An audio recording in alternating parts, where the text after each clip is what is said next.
So I'm here today with Degard, the artist, and we're looking at her latest work under the banner Celebrities and Icons, and it's showing at the Kings Road Gallery called the Signet Contemporary Art Gallery on the Kings Road from the 15th to the 21st of May.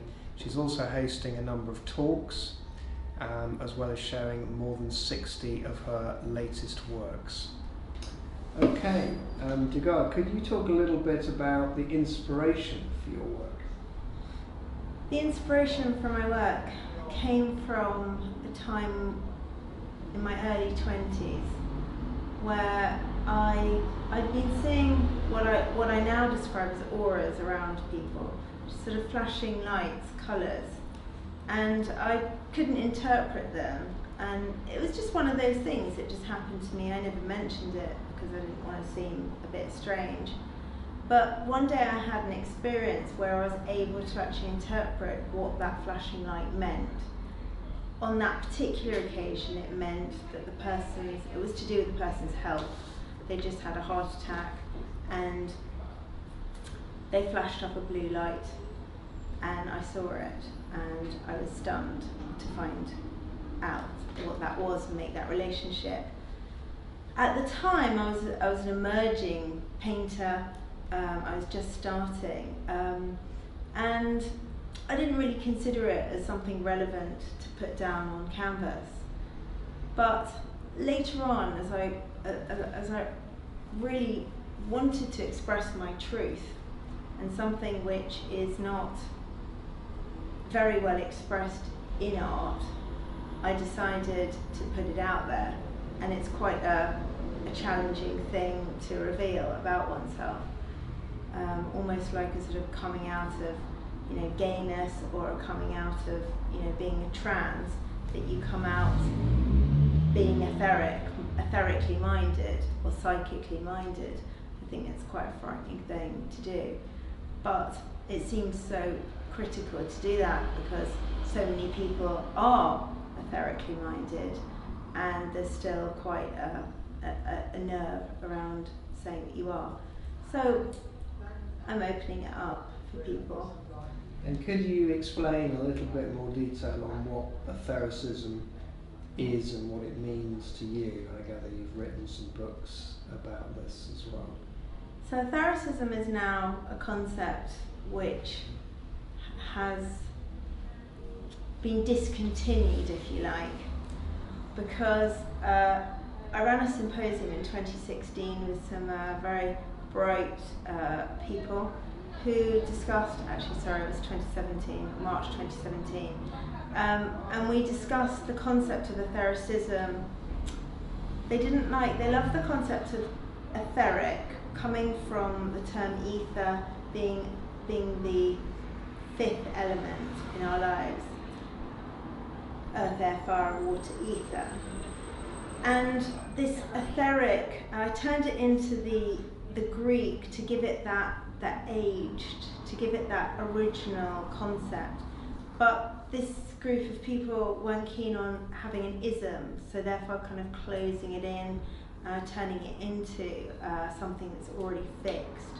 They wanted it to have a progression and movement.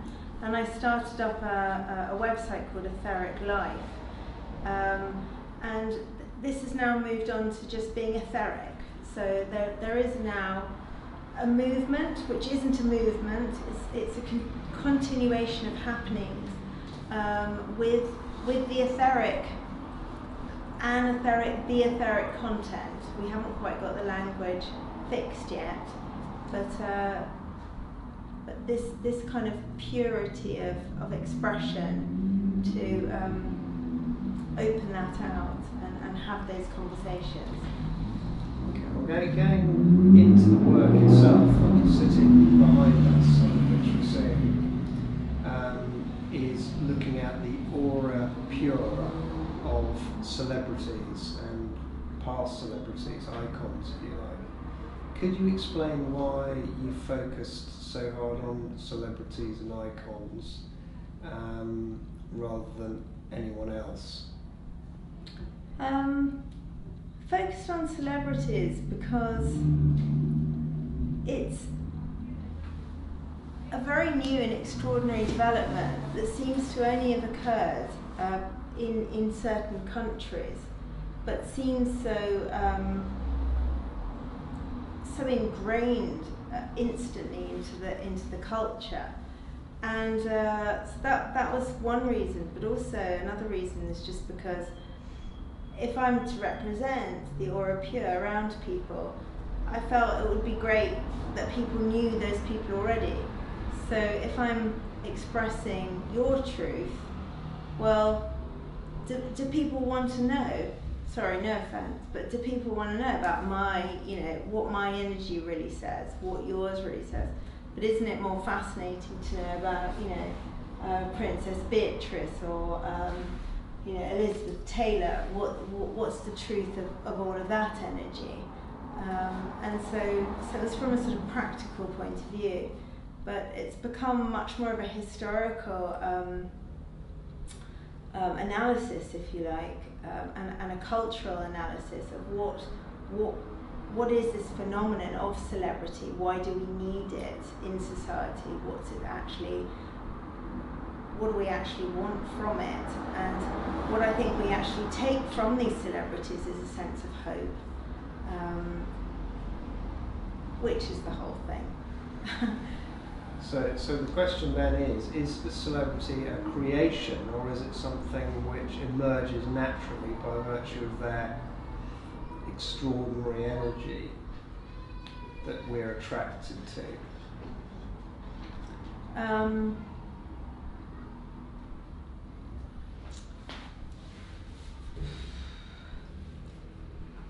I would say that originally it has to come from the energy, because the etheric energy of that person then attracts the right emergent, technologies and people and promotional stuff to them. Obviously, the key part is that they do have to be talented as well, in some respect. And some people are just great at that process of emerging. The Kardashians is the most sort of present one, but yeah. Okay, and what for you do you think this way of thinking, the etheric way of thinking, can do to improve elements of society, and how are you trying to manifest that in a wider way? Gosh, that's a big question. Improve society. Society has lost a lot of its joy and a lot of its hope, truth, fascination. But really, the magic, the real transformative element is deadened and reduced by impacts and quotas and money, and you just crush a person's vitality through all of this needed but too much processing. Whereas it's an extraordinary thing. Our birth, we arrive from nowhere, absolutely nowhere. And you wake up on this place and you go, who am I? What am I? What's all this? And somebody has to tell you, oh, this is a chair, okay, chair, that's a dog. And you learn it, and then you analyze it, and it's this constant process of waking up to this extraordinary space, extraordinary place. And then what we do with it is that we reduce it down into a sort of boredom. We go, it's Monday, it's Tuesday, it's Wednesday now, oh, I need to make money, we forget that we just appeared from nowhere. And it's an extraordinary thing. And I think by remembering it, we'll wake up, and it just makes life more interesting, more exciting, makes it worth it for a moment, And that's what gives you the need, that vitality to carry on. And do you see your work as outside art? That's an interesting question. In some respects it is outsider. I'm a fully trained artist in the process of applying for a PhD, and so I'm properly invested into the art academic world, which means therefore by the outsider definition I'm not an outsider artist. However, my process is very outsider. So for example, with this painting, the aura pure is an outsider process because I'm doing it completely intuitively with no training. What appears is what appears. And that's the way that my best painting always comes from that totally untrained version. Everything else around here is training. So you've got this patterning the canvas, this shaping here. I went on a course to actually learn about Persian miniatures. So this is inspired by Persian miniatures. So, but this isn't the aura pure. Only this is the aura pure. And then of course the conversation of why I'm using this particular person and how I'm framing it is also a trained artist's eye. But the actual painting of the aura pure is an outsider and a visionary process.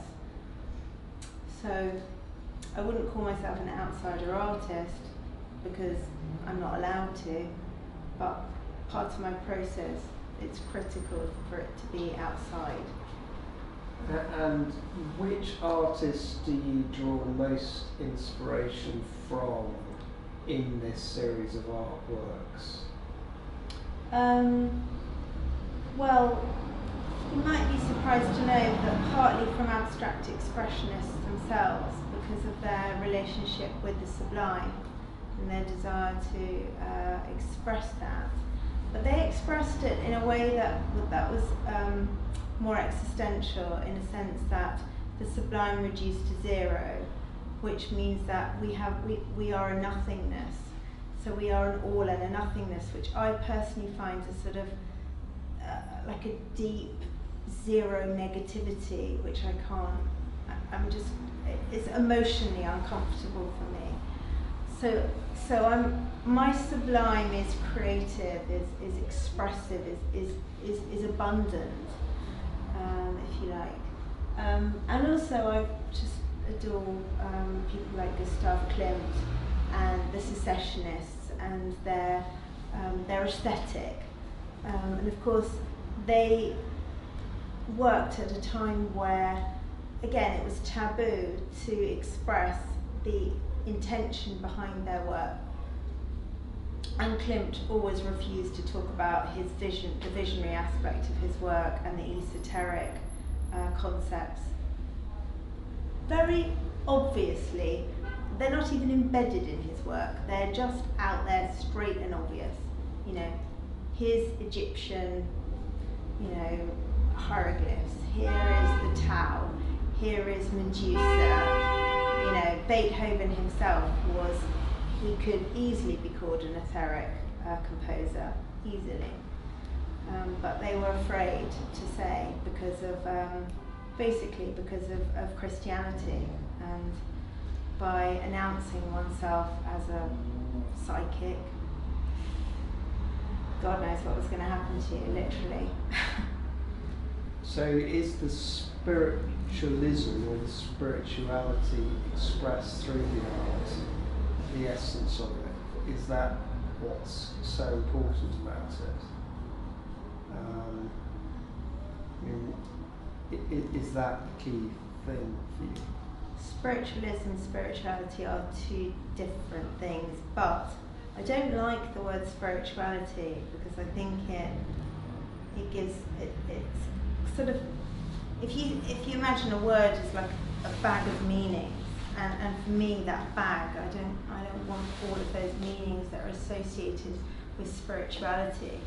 I prefer the word etheric because it's got a relationship with a scientific understanding and with with a magical, with a divine, and with an artistic expression, which spirituality doesn't have. So for me, the importance of this is the etheric expression.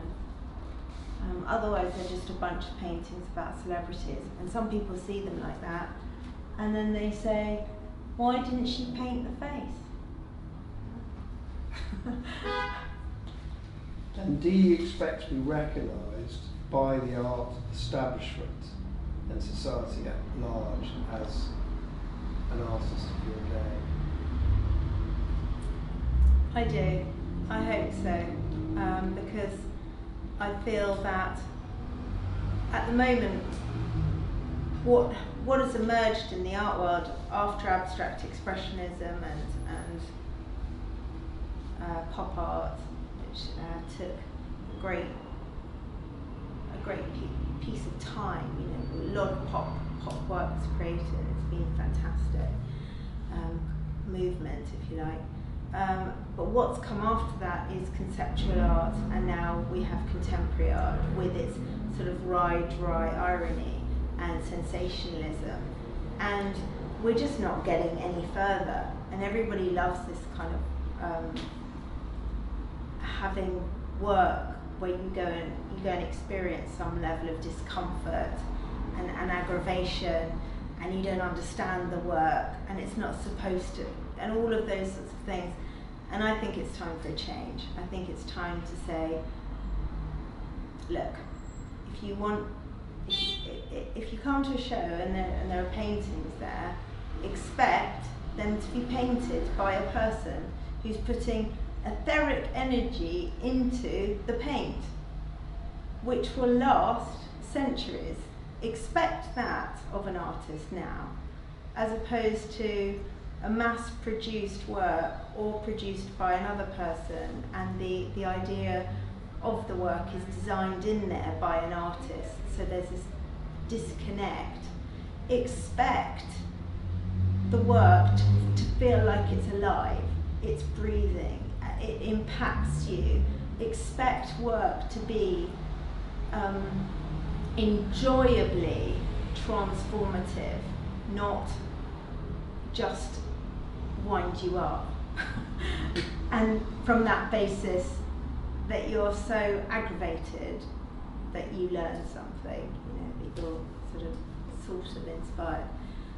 That's what I want to bring to the art world, and I think it's important because societally it's vanishing, it's disintegrating into the edges, and with AI, artificial intelligence appearing, and the human race not even sure whether we're even going to be necessary anymore.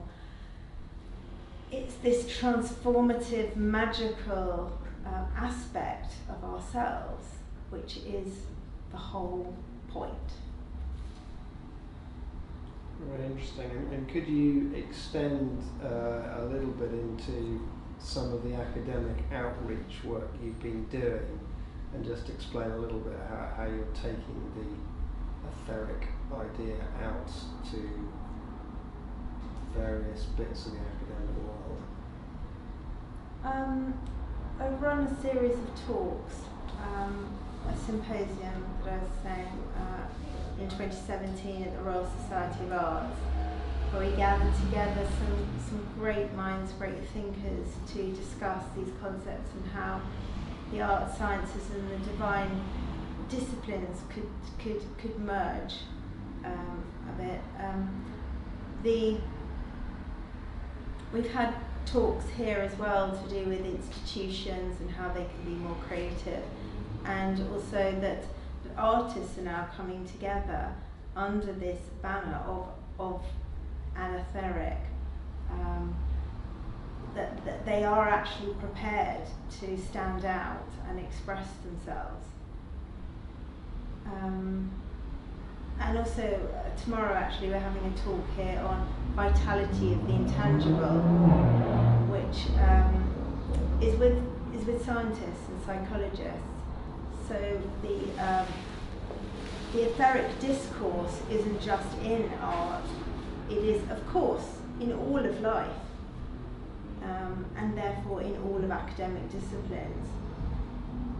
Again, academic disciplines are often very dry, and there are a lot of academicians who are very bright and don't want it to be about experiencing and questioning life as opposed to just dry rote learning. Can you also explain where the scientific world is and whether you think they've become too narrow in their thinking, in the way we were in a world where spirituality and religion stood alongside scientific discovery, and we now seem to be in very different, some puristic camps, and whether the etheric thinking can somehow bring these two worlds together.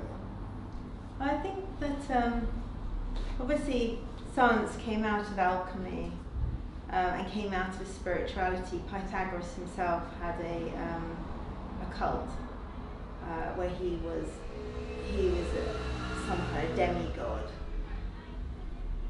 It needed to split because otherwise science couldn't actually go off and be hard-edged and do what it needed to do and investigate the material world without any baggage of oh, you're treading on God's toes, you'll be damned, if you touch that you're going to turn into a frog, or whatever the myth was at the time.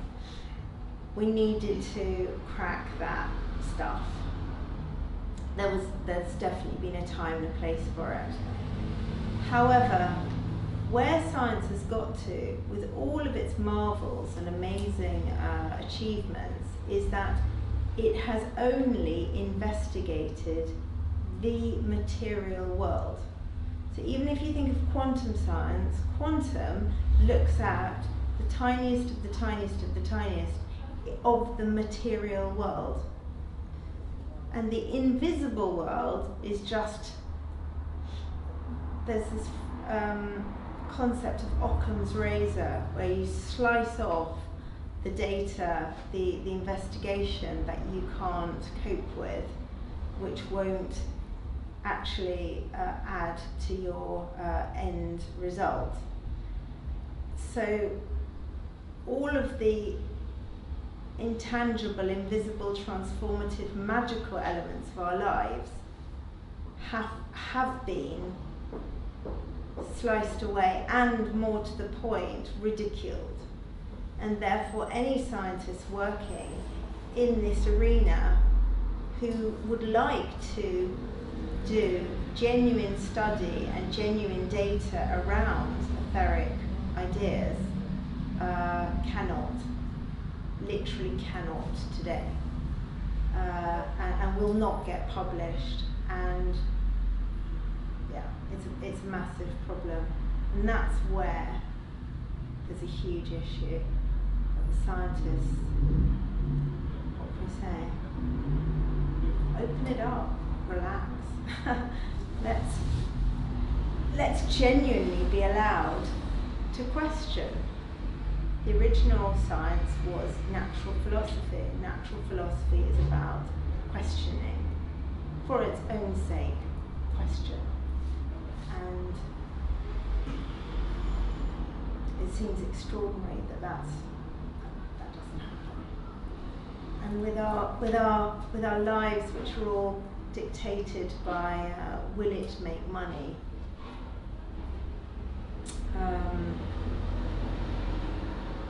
My answer to that would be yes, of course it will make money. Just as the space race didn't immediately make money, but we have lived off the benefits of things developed for astronauts for the last 50 years.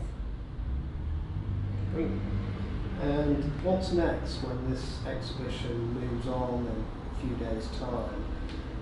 What's next on the agenda?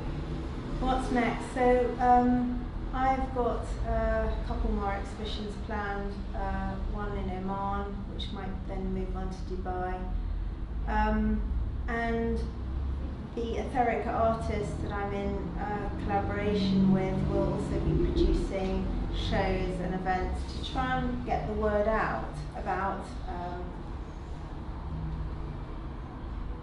the Aetheric brand, if you like. No, it's not a brand.